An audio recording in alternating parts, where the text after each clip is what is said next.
ஆமென். கர்த்தர் நல்லவர், அவர் கிருபை என்றும் உள்ளது. நீங்க எல்லாரும் நல்லா இருப்பீங்க, ஆசீர்வாதமா இருப்பீங்க.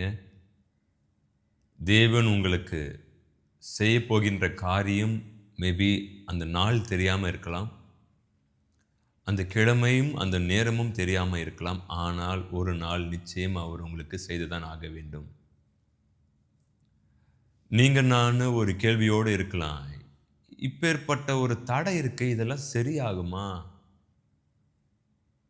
ஆனா என் உள்ளத்துல பார்த்தா இது சரியாகிற மாரியே தெரியலையே!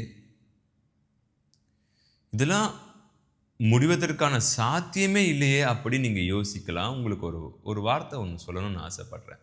மனுஷனால் இது கூடாதது, தேவனால் எல்லாம் கூடும். நான் மாம்சமான யாவருக்கும் தேவனாகிய கர்த்தர் என்னால் செய்ய முடியாத அதிசயமான காரியம் ஒன்று உண்டோ? ஆபிரகாம் கிட்ட சொல்றாரு, ஆபிரகாம் 15:1 ஆபிரகாமே நீ பயப்படாதே, நான் உனக்கு மகா பெரிய கேடகமும், உனக்கு ஒரு பெலனாக இருக்கிறேன்.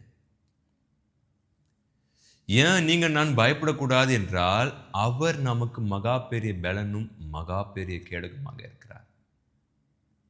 உங்கள எதனா ஒண்ணு அடிக்க வரணும், தாக்க வரணும், உங்க ஊழிய பாதையில உங்க ஊழியத்துக்கு எடுக்க வரணும்.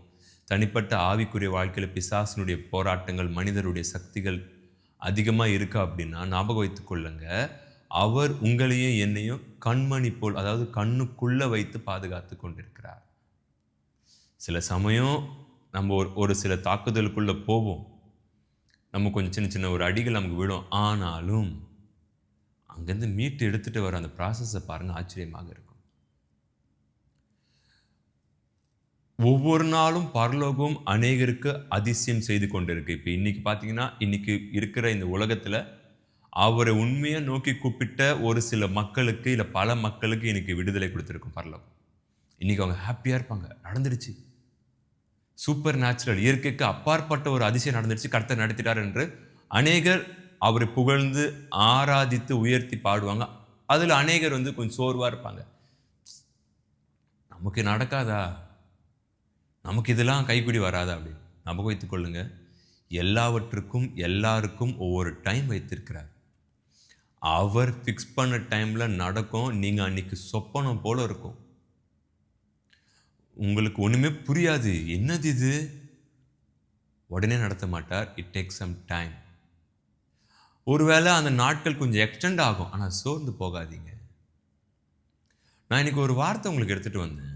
அந்த வார்த்தை கொஞ்சம் உங்க எல்லாருக்கும் தெரிந்த ஒரு வசனம் தான், தெரிந்த ஒரு வார்த்தை தான். யாத்திராகமம் 14:14. Exodus chapter 14 and verse 14. இது எல்லாருக்குமே தெரியும். தெரியாதவங்க நீங்க யாருமே இருக்க மாட்டீங்க. எடுத்துக்கொள்ளுங்க. யாத்திராகமம் 14:14. கர்த்தர் உங்களுக்காக யுத்தம் பண்ணுவார், நீங்கள் சும்மா இருப்பீர்கள் என்றார்.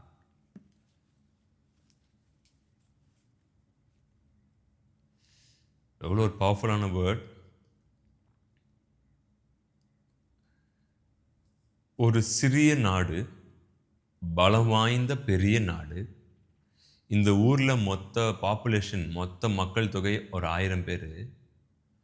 ஆனால் எதிரில இருக்கிற அந்த நாட்டுல ராணுவ வீரர் மட்டும் ஒரு 2 கோடி பேர் வராங்க இந்த நாட்டை அழிக்க. எத்தனை? ஒரு 2000, 10,000 ஆட்களே அவ்வளவுதான் இருக்காங்க. அவங்கள அழிக்க 2 கோடி பேர் வராங்க. நீங்க சொல்லுங்க யார் ஜெயிப்பா? ஆனா நான் ஆராதிக்கிற தேவன் யார் என்றால், இந்த ஒரு நாடு சொன்ன பார்த்தீங்களா, 2 கோடி பேர், 3 கோடி பேர்ன்னு. அவங்களையே, அந்த சாம்ராஜ்யத்தையே அவங்களுடைய ஆயுதத்தை வைத்து அவங்களே போட்டு தள்ளுவார்.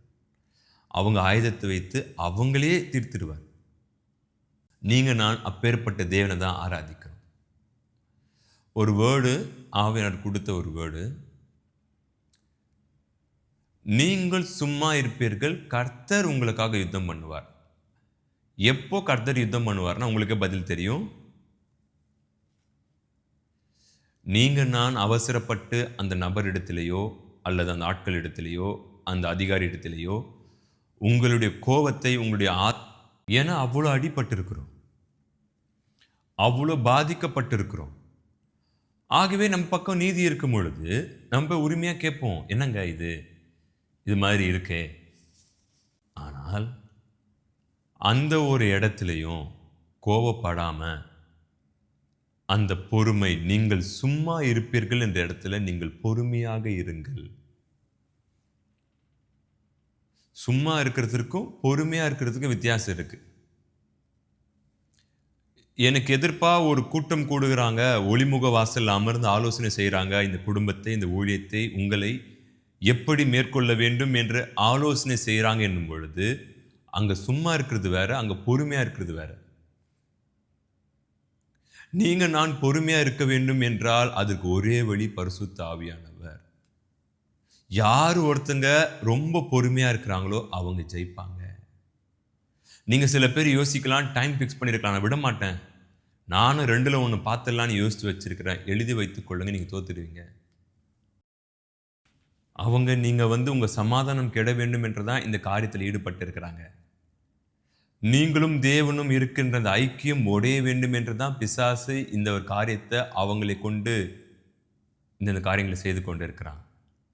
நீங்க அந்த இடத்துக்கு போயிட்டீங்க அப்படின்னா, நீங்க அவசரப்பட்டு பொறுமை இழந்துட்டீங்க அப்படின்னா, அங்க தேவனுடைய வார்த்தை நிறைவேறாது. அவர் என்ன சொல்றாரு, மோசே நீங்க சும்மா இருங்க, நீங்க பொறுமையா இருங்க, அவர் உங்களுக்காக யுத்தம் பண்ணுவார். கொஞ்சம் யோசிச்சு பாருங்க, தேவன் ஒரு யுத்தத்தை ஆரம்பிக்கிறார், உங்களுக்காக தேவன் வழக்காடுகிறார், தேவன் உங்களுக்காக ஃபைட் பண்றாருன்னா அது எப்படி இருக்கும்?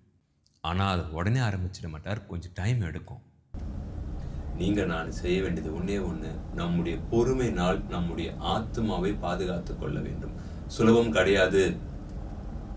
10 நாள் பொறுமையா இருப்போம், 11வது நாள் சேர்த்து வச்சு வெடிஞ்சிருவோம். ஆனால் அதை மீண்டும் மீண்டும் அவர் சமூகத்தில் அமர்ந்து ஜெபித்து ஜெபித்து மேற்கொள்ள முடியும். நீங்க அந்த தடையை மேற்கொள்ள முடியும். உங்களுக்காக தேவன் யுத்தம் செய்ய வேண்டுமா? நீங்க அதற்கான காரியத்தில் இறங்கியிருக்கீங்களா? நான் ஒரு விஷயத்தை ஒன்று சொல்லணும்னு ஆசைப்படுறேன்.